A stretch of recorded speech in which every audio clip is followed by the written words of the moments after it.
Bismillahirrahmanirrahim. Assalamualaikum warahmatullahi wabarakatuh. Alhamdulillah wassalatu wassalamu ala Rasulillah wa ala alihi wa sahbihi wa mawalah wa la hawla wa la quwata illa billahi wa ba'du. Alhamdulillah, segala puja dan puji hanya milik Allah subhanahu wa ta'ala. Salawat dan juga salam kita hadiahkan kepada Rasul kita Nabi besar Muhammad sallallahu alaihi wa ala alihi wasallam. Kita lanjutkan kembali kajian kita, masih membahas kalimat-kalimat singkat namun syarat dengan makna dari kalam Nabi sallallahu alaihi wa ala alihi wasallam yang diambil dalam kitab Bahjah Qulubil Abrar. Kita baca dulu hadisnya, baru kita jelaskan. An Abi Hurairah radhiyallahu anhu qala qala Rasulullah sallallahu alaihi wasallam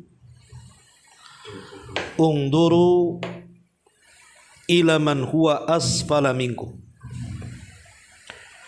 wa la tanduru ila man huwa fawqakum fahuwa ajdar alla tazdaru ni'matallahi alaikum, muttafaqun alaih. Dari Abi Hurairah radhiyallahu an, Nabi sallallahu alaihi wasallam bersabda, lihatlah orang yang berada di bawah kalian dan jangan pernah melihat orang yang berada di atas kalian,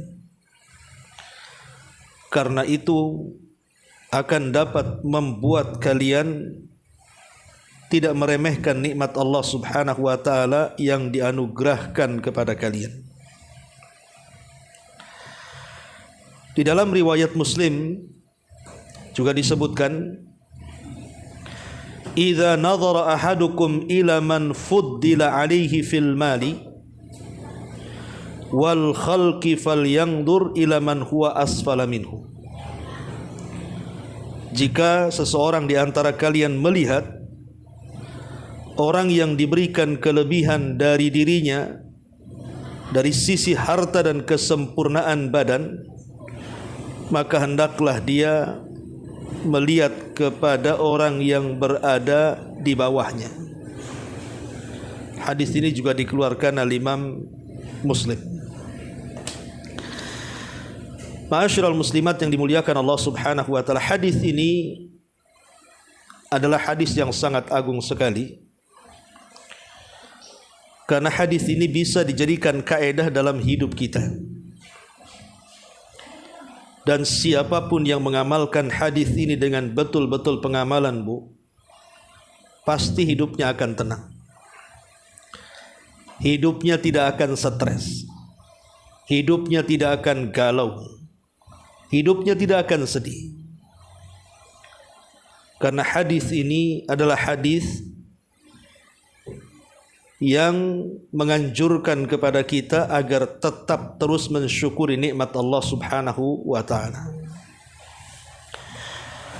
Ma'asyiral muslimat yang dimuliakan Allah subhanahu wa ta'ala, kita contohkan beberapa contoh supaya paham dengan hadis ini.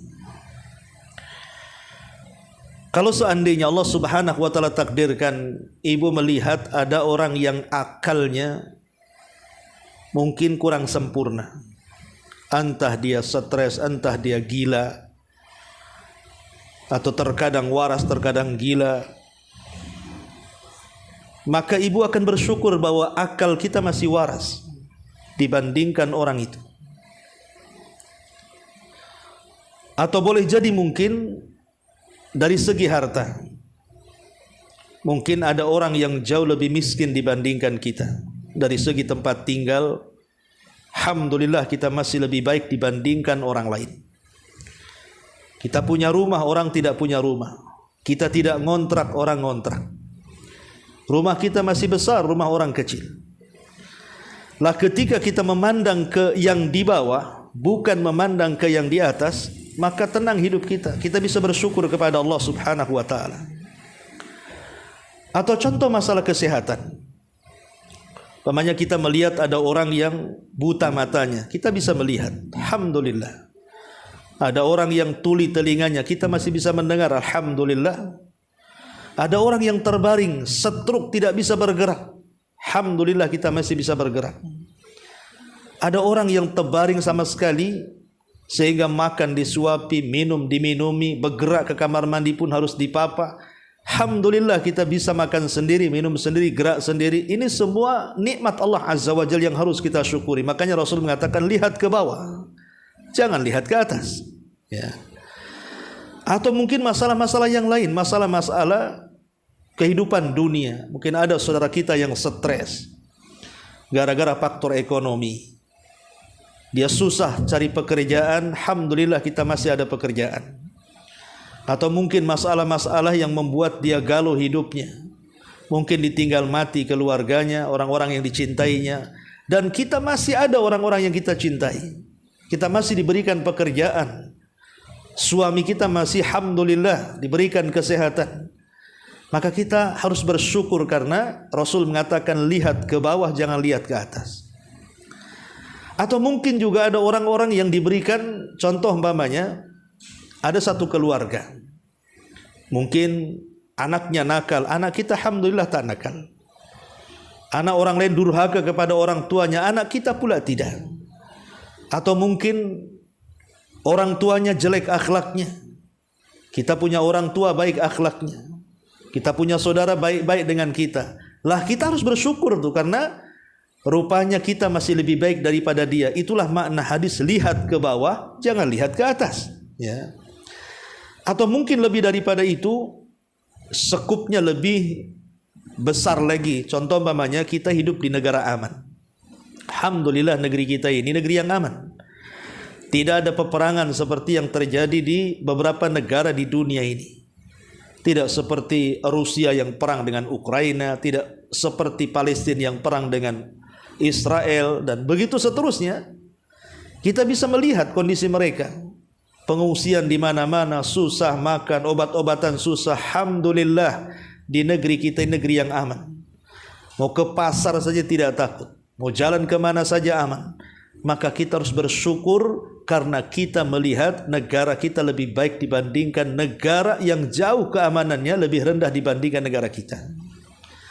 Ataupun mungkin dari segi ekonomi, alhamdulillah negara kita masih lebih baik dibandingkan negara-negara yang miskin, yang susah orang-orangnya cari ekonomi, cari pekerjaan.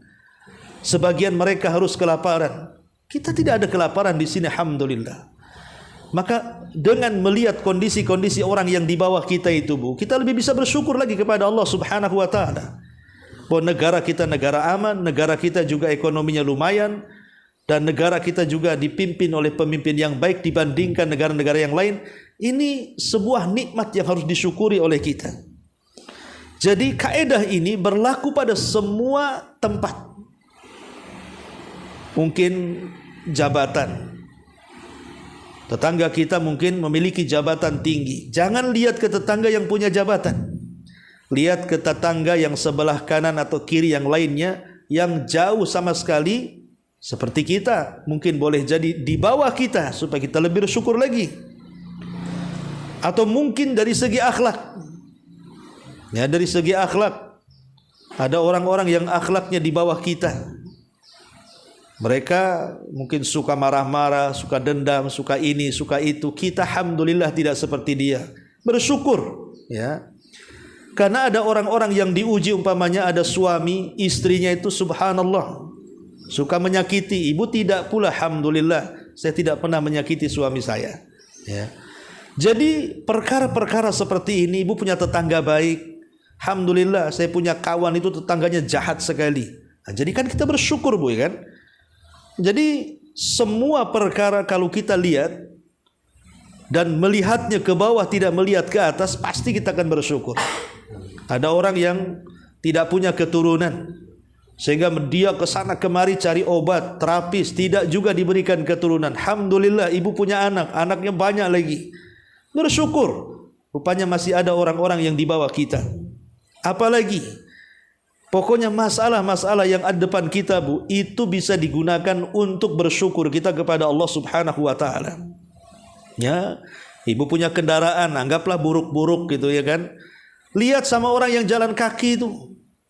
Jangan lihat yang punya kendaraan yang mereknya lebih tinggi. Nah, gitu maksudnya ya. Oh, alhamdulillah, saya walaupun kendaraan kayak gini masihlah punya motor. Si fulan tuh tak ada, sepeda pun tak punya.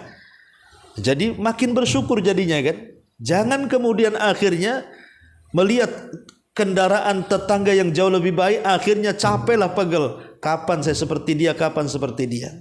Kapan rumah saya seperti dia, kapan rumah saya seperti dia.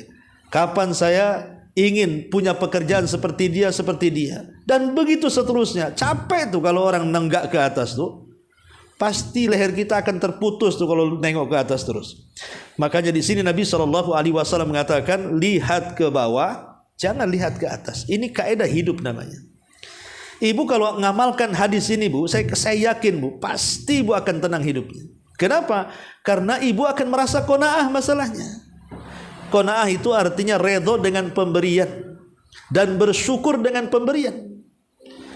Kalau ibu lagi jalan nih, tiba-tiba ada orang kecelakaan di jalan, alhamdulillah, bersyukur bukan saya yang celaka. Ibu kemudian melihat ada rumah kebakaran, ibu bersyukur, alhamdulillah bukan rumah saya yang kebakaran. Akhirnya kan jadi qanaah, Bu. Redha dengan pemberian Allah Subhanahu wa taala, dan itu yang bisa menenangkan hati. Sekali lagi, kalau kita terus menenggak ke bawah, maka hati tenang. Tapi kalau kita ke atas terus pandangannya, ibu tidak akan tenang hidupnya, Bu. Saya garanti tidak akan tenang hidupnya. Sampai kapanpun tidak akan tenang. Karena ibu akan was-was terus tuh. Akan curiga-curiga terus. Kemudian timbul dari kecurigaan itu hasad dan dengki ujung-ujungnya, Bu. Kenapa ya tetangga itu kok bisa dia bangun rumah ya? Kerjaannya, perasaan suami saya lebih baik kerjanya. Jangan-jangan. Nah, mulai dia curiga, ya. Kenapa si anu itu kok mobilnya kok bisa ganti kan? Uang dari mana tuh? Urusan dia, Bu. Soal dia punya uang nggak punya uang bisa beli mobil, itu urusan dia. Rizki Allah itu Allah kasih loh secara adil. Jangan iri hati, itu gara-gara ibu pandangnya ke atas terus tuh jadinya hasad.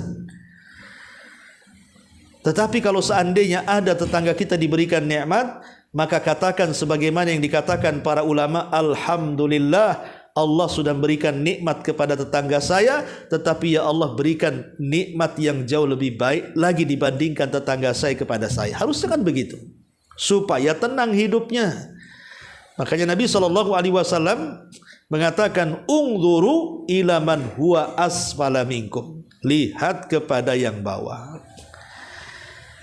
Para ulama mengatakan bahwa hadis ini tidak sedang bicara urusan agama, Bu. Hadis ini khusus bicara urusan dunia. Kalau urusan agama jangan bawa-bawa hadis ini, Bu. Ingat ya, kalau urusan agama jangan membawa hadis ini diterapkan. Tapi hadis ini khusus urusan dunia saja. Sebab kalau urusan agama ibu bawa hadis ini nggak akan meningkat-ningkat nanti agamanya. Contoh pamannya kan, ibu sholat pamannya satu hari pamannya cuma 2 waktu saja, maghrib sama isya. Tetangga sebelah itu sholatnya seminggu sekali, Bu, Jumat saja. Akhirnya ibu mengatakan, aku masih mending, alhamdulillah lah, aku kan masih sholat dua waktu. Tuh tetangga seminggu sekali. Bukan begitu, Bu. Ya, bukan seperti itu. Kalau urusan agama kita balik kaedahnya, lihat ke atas, jangan lihat ke bawah. Lihat kepada tetangga yang rajin sholat, tiru dia supaya berkembang agamanya. Pamannya tetangga ada orang bakhil sabakhil-bakhilnya, pelit sapelit-pelitnya. Akhirnya kemudian ibu pun ingin seperti dia. Kan ada juga contohnya. Gak apa-apa saya bakhil, masih si anu lebih bakhil lagi katanya. Kok gitu jadinya kan? Gak berkembang jadinya. Ibu bakhil karena merasa tetangga jauh lebih bakhil lagi. Gak akan berkembang agamanya. Ibu punya kawan nih, Hafalannya mungkin juz amma ya kan. Kemudian ibu juga juz amma. Alhamdulillah lah masih sama-sama dia juz amma. Si Anu itu tak pernah itu ngapal wadduha aja tak bisa. Ya. Jadi tak bisa soal agama itu jangan dikiaskan dengan hadis ini. Ya hadis ini bukan bicara soal agama. Tapi hadis ini bicara soal dunia.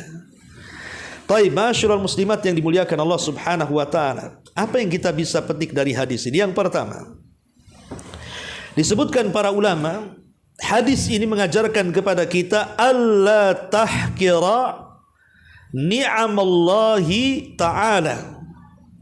Hadis ini yang pertama mengajarkan kepada kita agar jangan meremehkan.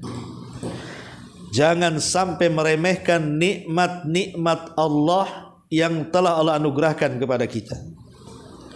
Dengan melihat ke bawah itu akhirnya kan kita tidak meremehkan jadinya kan. Lihat orang buta kita tidak buta, akhirnya bersyukur akan nikmat mata. Lihat orang tuli kita bisa mendengar, akhirnya bersyukur akan nikmat mendengar.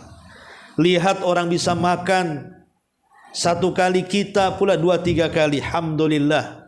Berarti kita bersyukur akan makanan, bersyukur akan minuman. Lihat tempat kita lebih besar, tempat orang lain kecil, alhamdulillah bersyukur akan rumah. Lihat suami saya masih lebih baik dibandingkan suami orang, akhirnya lebih bersyukur ibu punya suami. Lihat ibu punya anak lebih baik ya dibandingkan anak orang, bersyukur punya anak akhirnya. Jadi tidak ada satupun nikmat ujung-ujungnya bersyukur jadinya tuh. Dan syukur nikmat itu membawa nikmat. Dan mendatangkan nikmat yang hilang, bukan hanya mendatangkan nikmat yang hilang, melipat gandakan nikmat yang ada. La in syakartum la azidannakum. Kalau kalian syukur, kami tambah nikmat kalian. Kan enak Bu ya kan? Jadi ini faedah yang pertama hadis ini, bahwa hadis ini supaya kita menjadi orang yang tidak pernah meremehkan dengan cara melihat ke bawah, tidak melihat ke atas. Jadilah kita orang yang menjadi orang yang syukur nikmat kepada Allah Subhanahu wa taala. Ini yang pertama. Kemudian yang kedua, annahu idza nadhara ila man huwa aqalla minhu yartah bidzalika qalbu wa tatma'innu nafsu wa yarda bima qasamallahu lahu. Wa hadzal ridha huwa min asbabin nailis sa'adati kama qala ba'duhum laysat as-sa'adatu an tamlika akthar mimma yamlikun nas walakin as-sa'adata an tarda akthar mimma yardan nas. Yang kedua kata para ulama, apabila kita melihat kepada orang yang lebih rendah dibandingkan kita, lebih bawah dibandingkan kita, itu bisa menenangkan hati. Hati kita tenang Bu. Jiwa kita akan tentram. Hati kita akan tenang, jiwa akan tentram, dan kita akan redha dengan pemberian Allah. Apapun yang Allah berikan kepada kita, kita akan redha. Itu kalau kita suka melihat ke bawah tuh Bu, pasti akan redha Bu. Tapi orang kalau lihat ke atas dipastikan tidak akan redha hidupnya, dan pasti akan banyak keluh kesahnya. Orang kalau suka melihat ke atas pasti akan banyak mengeluh kepada Allah Azza wa Jalla. Kenapa orang itu begitu, kenapa saya tidak? Kenapa orang itu bagus, kenapa saya tidak? Kenapa orang itu kok usahanya bagus, kenapa saya tidak? Akhirnya mengeluh Bu. Ya, kenapa saya sakit terus, kenapa orang sehat? Akhirnya dia pun menjadikan ujian Allah itu sebagai azab bagi dia, dan ini kan bahaya Bu, ya. Tidak boleh seperti itu. Makanya kalau kita senantiasa memandang ke bawah, timbul perasaan redha dengan pemberian Allah Subhanahu wa taala, dan lisan kita tidak mungkin tasakhut. Tidak mungkin kemudian keluh kesah terus kepada Allah Subhanahu wa taala. Makanya kata para ulama, redha ini adalah sebab mendapatkan kebahagiaan. Sebagaimana para ulama mengatakan, bukanlah kebahagiaan itu, laisatis sa'adatu an tamlik aktsar mimma yamlikun nas. Bukanlah kebahagiaan itu kita mendapatkan harta jauh lebih banyak dibandingkan orang. Kata ulama, saya ulangi, bukanlah kebahagiaan itu di mana kita memiliki harta yang jauh lebih banyak, anak yang jauh lebih banyak, kedudukan yang lebih tinggi dibandingkan manusia. Bukan itu kebahagiaan itu. Akan tetapi kata para ulama, walakin Akan tetapi antardo aktsar mimma yardhan nas. Ketika kita bisa redha dengan pemberian, lebih banyak redhonya dibandingkan redhonya manusia. Inilah kunci kebahagiaan. Kalau redho kita dengan pemberian Allah jauh lebih banyak dibandingkan redhonya manusia, itulah kebahagiaan. Kalau kita melihat saudara kita keluh kesah, dagangan tidak laku ngeluh gitu ya, usaha tidak lancar ngeluh, sakit sedikit ngeluh, kita tidak. Kita redha. Ini semua sudah takdir Allah Azza wa Jalla. Pasti Allah kasih terbaik dengan ujian ini. Kan tenang Bu, itulah hakikat kebahagiaan kata ulama. Ya. Saya ulangi di sini kaidah para ulama, bukanlah kebahagiaan itu laisat as-sa'adatu an tamlik aktsar mimma yamlikun nas. Bukanlah kebahagiaan itu karena kita memiliki lebih banyak harta dibandingkan orang, lebih banyak keturunan dibandingkan orang, lebih cantik dibandingkan orang, lebih tinggi pangkatnya dibandingkan orang, lebih banyak pengikutnya dibandingkan orang. Bukan itu. Tetapi orang yang bahagia itu adalah orang yang redhonya lebih banyak kepada Allah dibandingkan manusia lain redhonya kepada Allah. Itulah kaidah yang harus ibu terapkan dalam kehidupan kita. Insya Allah Bu, hadis ini membawa ketenangan hidup. Ini yang kedua. Yang ketiga, fi hadzal hadis, dalam hadis ini, an-nahyu an yanzura al-insan ila man huwa fawqahu fi umuri dunya. Hadis ini adalah larangan keras bagi kita untuk memandang manusia kepada yang jauh lebih atas dibandingkan dia. Tidak boleh kita suka memandang orang itu yang jauh lebih atas dibandingkan kita dalam urusan dunia. Nanti ujung-ujungnya sakit hati Bu. Ya, ibu saja kalau nenggak ke atas kan capek leher itu kan Bu.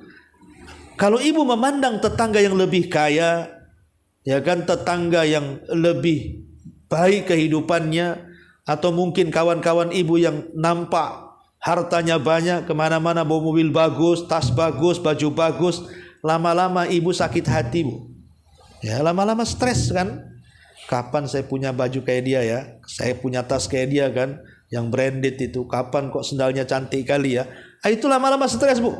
Ya, karena yang dipandang itu yang ke atas. Makanya kenapa dalam pergaulan pun kalau bisa Bu, cari yang sekufu. Ibu kalau berteman cari yang sekufu. Maksudnya sekufu itu yang setara lah dengan ibu, gitu ya.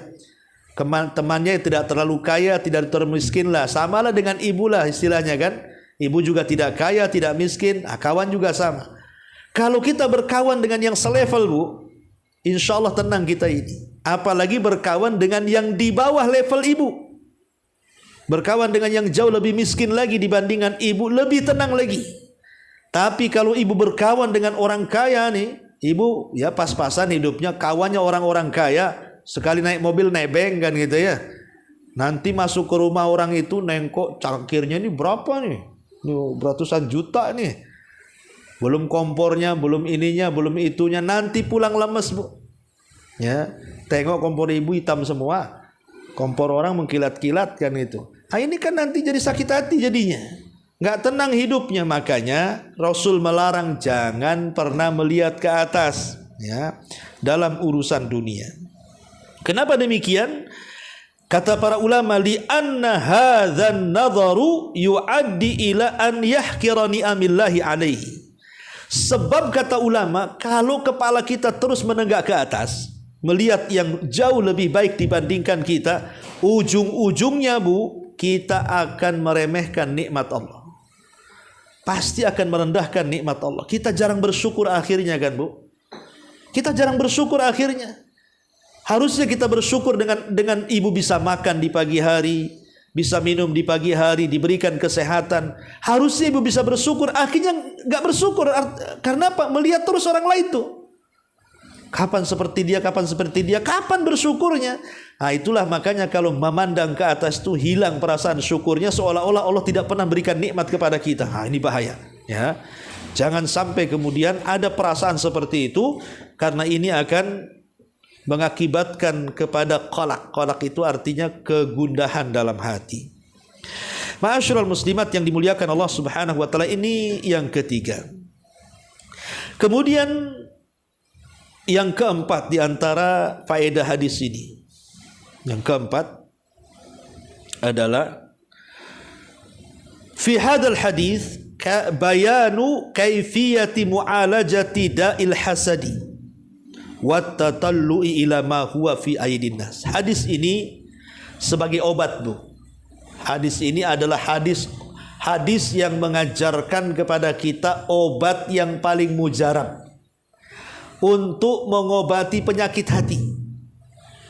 Jadi hadis ini adalah hadis yang dijadikan obat untuk mengobati penyakit hati, terutama hasad dan melihat-lihat kekayaan orang, melihat-lihat jabatan orang, melihat-lihat nikmat orang. Kalau kita membaca hadis ini, kita nggak peduli mau tetangga kaya, terserah dia, mau tetangga tinggi pangkat jabatannya, suka-suka dia, saya nggak peduli. Saya punya kehidupan sendiri, dia punya kehidupan sendiri. Allah sudah memberikan yang terbaik kepada saya, dia pun Allah sudah berikan yang terbaik. Akhirnya, Bu, tenang, tidak ada hasad dalam hati itu. Kenapa? Karena kita tidak pernah memandang dia. Tapi kalau kita pandang terus sama dia, akhirnya hasad tadi yang timbul kan. Dari hasad timbul dengki, dari timbul dengki penyakit hati, dari penyakit hati penyakit badan pula muncul. Orang lain yang senang, kita pula yang susah jadinya. Ya, ini juga yang keempat di antara faedah hadis ini. Ma'asyiral muslimat yang dimuliakan Allah Subhanahu wa taala, dan yang terakhir tentunya juga at-tuma'ninatul qalbiyatu la tahsulu illa bil qanaati bima qasamallahu lil abdi. Bahwa hadis ini mendatangkan ketenangan hati. Hati kita akan tenang. Karena tenang itu tidak bisa diraih kecuali dengan qanaah. Ingat bahwa ketenangan hati itu tidak bisa diraih kecuali dengan adanya qanaah. Qanaah itu ikhlas dengan pemberian Allah sedikit ataupun banyak, sehat ataupun sakit, senang ataupun susah. Itu yang terbaik yang Allah berikan kepada kita. Sebab kalau kita tidak qanaah dengan yang tidak senang, qanaah yang senang-senang saja, ini bahaya. Kalau senang qanaah, kalau tak senang tak qanaah, enggak begitu. Qanaah itu sedikit bersyukur, banyak tambah bersyukur, sehat bersyukur, sakit pun tetap bersyukur. Bagaimana orang sakit bersyukur, Bu? Melihat kepada orang yang jauh lebih sakit. Ibu hanya flu saja, tetangga itu sampai vertigo, Bu. Kalau minum obat jadi percie nantinya. Perempek, Bu, kata Pak Jul tuh. Intinya bahwa kalau orang suka qanaah, Bu, tenang hidupnya, Masya Allah, Bu. Nggak akan orang itu stres hidupnya. Sesusah apapun pandangan manusia melihat kita tuh, nggak akan susah hidupnya. Ia mungkin memandang pandangan manusia kepada kita kasihan. Mereka mengkasihan-kasihani kita tuh. Orang-orang itu kasihannya hidupnya orang itu, ya rumah ngontra ini itu usahanya susah. Padahal kalau dibanding-bandingkan kehidupan hatinya, orang yang dianggap kasihan itu terkadang lebih bahagia dibandingkan orang yang mengatakan si anu kasihan. Dan itu banyak tuh. Ya, karena ketenangan itu kan ada di hati, Bu, bukan ada di harta, di pangkat, di jabatan, dan begitu seterusnya. Makanya Allah Subhanahu wa taala mengatakan dalam surah Al-Qasas ayat 79 ketika bercerita tentang kisah Qarun, ya. Jadi si Qarun ini, Bu, kalau keluar rumah itu pakaiannya dipakai semua. Jadi pakaian-pakaian kemegahannya itu dipakai semua. Emas-emasnya, perak-peraknya, pokoknya semua melekat di badan dia. Jadi orang-orang melihatnya. Kendaraannya, pakaiannya, perhiasannya dipakai semuanya. Sehingga orang-orang yang memandangnya, dikatakan dalam Al-Quran, qalal ladzina yuridunal hayatad dunya ya laita lana mithla ma utiya Qarun. Dan orang-orang yang menginginkan kehidupan dunia itu, mereka berkata, mudah-mudahan kita mempunyai harta kekayaan seperti apa yang diberikan Allah kepada si Qarun. Lihat, tabiat manusia, Bu, tabiat manusia pasti menginginkan kekayaan. Tidak ada orang yang tidak ingin kaya. Pasti semua ingin kaya kan, Bu? Ya. Dan ketika kita melihat kekayaan orang, pasti kita kepengen juga seperti dia. Makanya Al-Quran menyebutkan ketika orang-orang melihat Qarun dengan kekayaannya, mereka mengatakan, ya Allah, aku pengen juga lah seperti dia. Saya kira semua orang pengen seperti itu tabiat manusia. Tetapi ketika Allah tenggelamkan Qarun dan seluruh kekayaannya, mereka pun mengatakan, aku tak mau seperti Qarun, katanya. Terbalik kan gitu. Ya.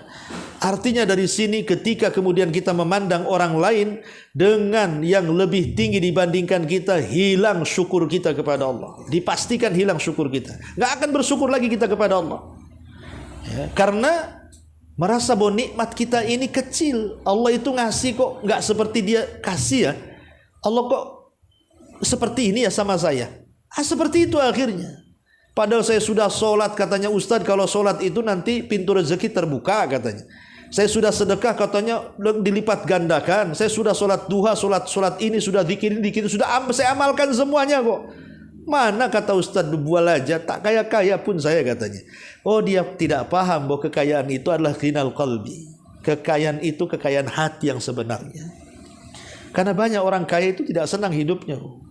Makanya hadis ini hadis yang bagus sekali, amalkan hadis ini. Ya, ungduru ila man huwa asfala minkum wala tangduru ila man huwa fawqakum. Lihat yang bawah, jangan lihat ke atas. Kata Allah dalam Al-Qur'an surah At-Taha ayat 131, wala tamudanna ainaika ila ma matta'na bihi azwajam minhum zahratal hayatid dunya litaftinahum fihi. Dan janganlah engkau wahai Muhammad tunjukkan pandangan matamu kepada kenikmatan yang telah kami berikan kepada sekelompok orang sebagai bunga kehidupan dunia, agar kami uji mereka dengan kesenangan itu. Karena gini, Bu, orang yang di atas kenikmatan itu belum tentu mereka itu dicintai Allah. Bisa saja dalam bentuk istidraj. Sengaja mereka diberikan kaya, nanti satu saat Allah berikan penyakit yang terkadang kekayaannya tidak bisa mengobatinya. Allah berikan anak-anak yang durhaka yang terkadang kekayaan tidak bisa merubahnya. Rumah tangga amburadul yang terkadang kekayaan tidak bisa merubahnya. Siapa yang tahu kalau itu istidraj? Makanya kemudian bersyukurlah dari nikmat yang ada, jangan kufur dari nikmat yang telah Allah Subhanahu wa taala anugerahkan kepada kita. Ma'asyiral muslimat yang dimuliakan Allah Subhanahu wa taala, baik kita sedikit baca apa yang dikatakan pengarang di kitab ini. Di sini kata beliau, Syekh Sa'di rahimahullahu taala, hadis ini menghasung agar bersyukur kepada Allah dengan mengakui nikmat-nikmatnya, menyebutnya, menjadikan nikmat tersebut sebagai sarana agar dapat mentaati Allah Subhanahu wa taala. Kita tahu bahwa syukur nikmat itu kan 3, Bu, ya. Syukur nikmat itu ada 3. 1, i'tiraf, ada pengakuan bahwa nikmat itu datang dari Allah. Ini penting. Karena banyak orang yang diberikan nikmat tidak mengakui nikmat itu datang dari Allah tuh. Seperti Qarun akhirnya.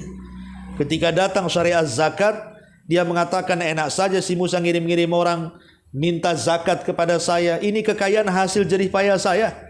Itu orang yang tidak pernah mengakui nikmat itu datang dari Allah. Maka jangan sekali-kali seperti ucapan Qarun yang mengatakan saya dan saya. Ya, wajar saya kaya, saya cerdas. Wajar saya kaya, saya kan kerjanya bagus. Wajar saya kaya, saya kan sekolah tinggi. Nggak ada. Itu semua datang dari Allah Subhanahu wa taala. Ini yang pertama. Yang kedua, di antara rukun syukur nikmat itu adalah membelanjakan nikmat dalam rangka ketaatan, seperti yang dikatakan di sini, ya, menjadikan nikmat-nikmat itu sebagai sarana ibadah kepada Allah Subhanahu wa taala. Ibu punya motor digunakan untuk kajian, gitu ya. Nah, kemudian ibu punya kendaraan ke tempat-tempat yang manfaat, jangan ke kawan-kawan yang tukang-tukang gibah didatangi pula dengan motor itu. Jadi gunakan nikmat itu ketaatan. Ibu sehat, bisa sholat. Ibu bisa memandang, bisa baca Quran. Ibu bisa dengarkan murotal. Jadi ibu punya tangan, bantu orang. Nah, itu nikmat-nikmat yang maksudnya berikan kepada yang taat kepada Allah. Dan yang ketiga rukun nikmatlah tahaddus bin ni'mah. Tampakkan nikmat itu. Kalau dengan lisan kita katakan alhamdulillah gitu ya. Kalau dengan perbuatan ya kita nampakkan harta itu untuk sedekah dan begitu seterusnya. Itu disebut rukun nikmat, rukun syukur nikmat. Kemudian kata beliau Syekh Sa'di rahimahullahu taala, sang pemberi nikmat serta dengan menjalankan seluruh sebab yang membantu agar dapat bersyukur, karena sesungguhnya bersyukur kepada Allah merupakan induk ibadah, pangkal dari berbagai kebaikan dan perkara yang paling diwajibkan atas seorang hamba. Sungguh tidaklah kenikmatan pada diri seorang hamba, nikmat lahir ataupun batin, khusus ataupun umum, kecuali nikmat tersebut berasal dari Allah Subhanahu wa taala. Ingat, semua nikmat itu datang dari Allah. Wa in ta'uddu nikmatallah la tusuha. Kalau ibu mau menghitung nikmat Allah tidak akan kehitung. Jangan cerita nikmat di luar badan kita, Bu. Ibu ngacak sajalah. Kata Allah, wa fi anfusikum afala tubsirun. Pada diri kalian tidakkah kau lihat nikmat banyak sekali dalam badan kita? Banyak sekali dalam badan kita itu. Dahulu ada seorang datang kepada seorang alim mengeluhkan gara-gara ekonomi.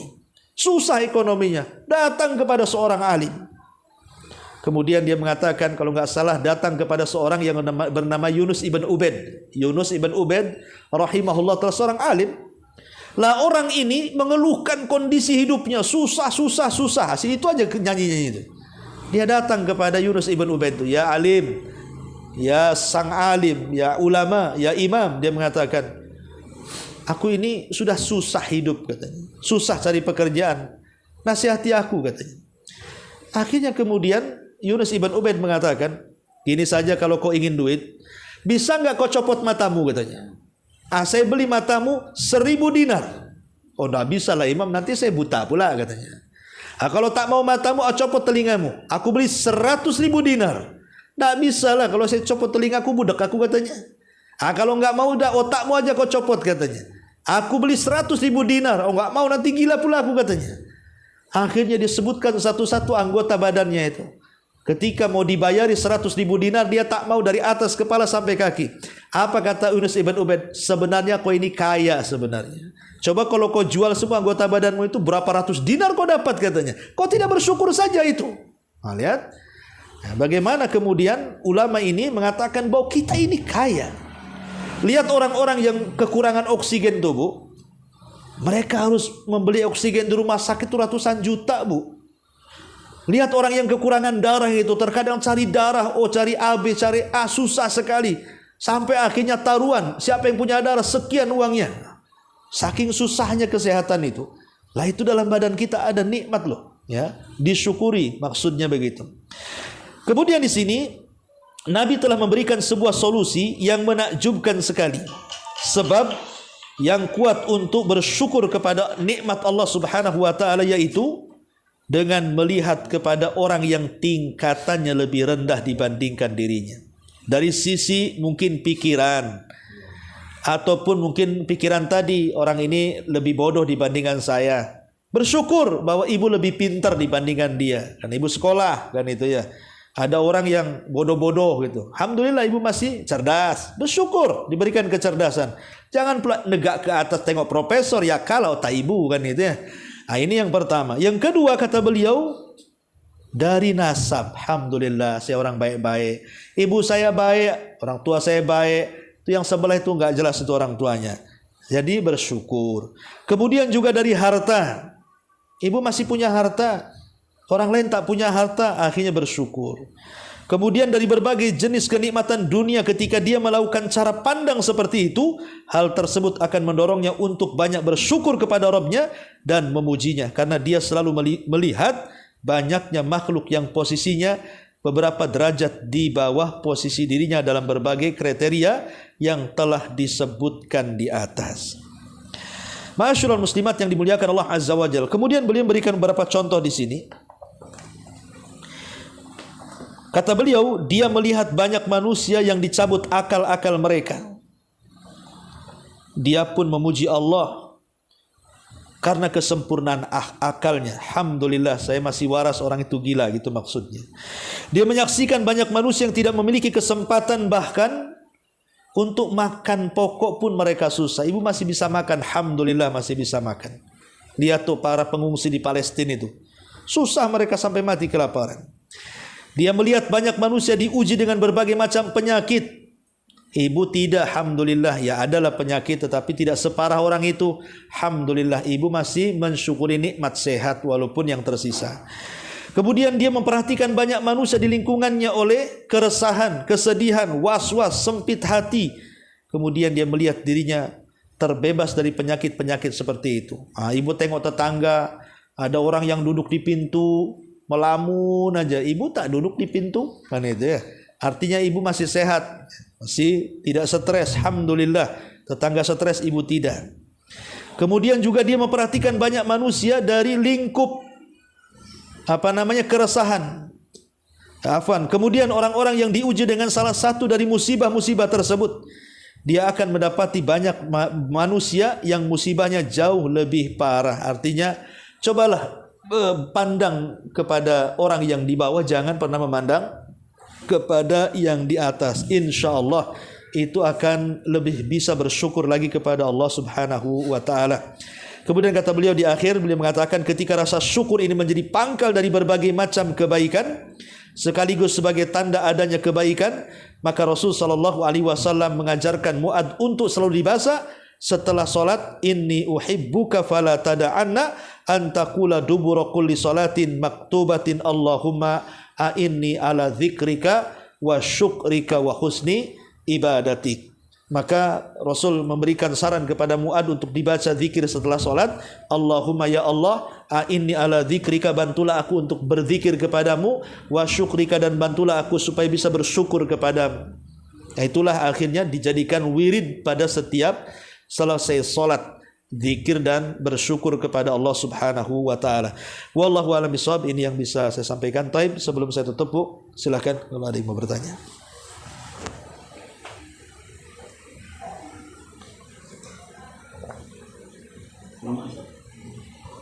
Enggak, Bas. Jangan manis-manis. Baguslah pakai madu.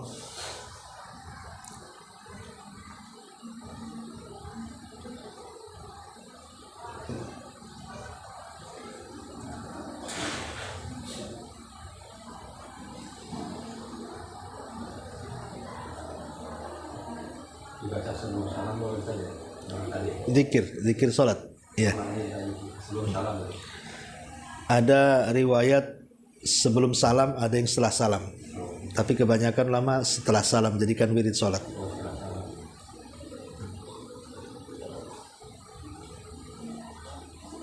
Halo Bu, nggak ada? Kalau nggak ada, kita tutup.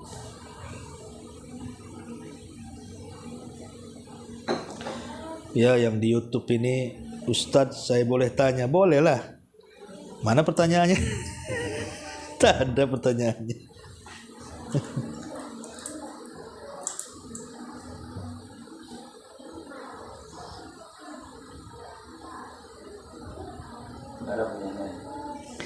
Nggak tahu, lagi ngetik mungkin. Cuma nanya aja, mau tanya.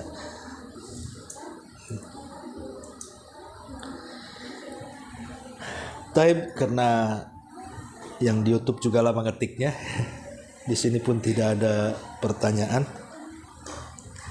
Sampai di sini sajalah. Subhanaka wa bihamdika, asyhadu an la ilaha illa anta, astaghfiruka wa atubu ilaik. Allahu ta'ala alam. Assalamualaikum warahmatullahi wabarakatuh. Oh, ini pertanyaannya baru muncul. Ustadz, jika hati sedang futur, kita harus bagaimana? Satu, berdoa. Yang membolak-balikan hati itu adalah Allah Subhanahu wa ta'ala. Yang kedua, kalau sedang futur, Rasul mengatakan likulli sarratin fatrah wa likulli fatratin sarrah. Faman kanat fatratuhu ila sunnah faqad ihtadaw wa man kana ala ghairi dalika faqad halak. Pada setiap kesemangatan itu pasti di baliknya ada futur. Pada setiap futur itu pasti ada kesemangatan lagi. Maka barang siapa yang futurnya di atas sunnah, maka dia dapat petunjuk. Barang siapa yang futurnya tidak demikian, maka dia celaka. Jadi kalau kita sedang futur, minimalnya jangan maksiat. Itu saja. Ya. Mungkin kita lagi malas ibadah. malas pokoknya ke majelis taklim, malas ibadah, malas ini, pokoknya dimalaskan semua ibadah itu. Minimalnya kalaupun kita sedang futur jangan maksiat. Itu saja. Ya. Sebab kalau sudah maksiat, futurnya dibawa ke maksiat pasti binasa, akan terus tenggelam dan akan tenggelam dengan maksiatnya. Naudzubillah. Jadi berdoa kepada Allah, kemudian kalaupun harus futur maka jangan bermaksiat, cari teman-teman yang baik minta nasihatnya. Ya, teman-teman yang baik minta nasihatnya, berkawan dengan orang-orang yang semangat hidup. Jangan pula berkawan dengan orang futur, nanti makin futur pula dia. Ya, jadi kemudian yakin bahwa ada waktu-waktunya semangat dengan cara pemujahadah. Coba mujahadah lawan futur itu, karena futur itu datang dari setan biasanya atau datang dari hawa nafsu. Ya, lawan setan, lawan hawa nafsu, dan teruslah meminta kepada Allah Subhanahu wa taala agar kita bisa kembali semangat. Wallahu alam. Ini yang bisa sampaikan. Subhanakallahumma bihamdika asyhadu an la ilaha illa anta astaghfiruka wa atubu ilaik. Allahu taala alam. Assalamualaikum warahmatullahi wabarakatuh.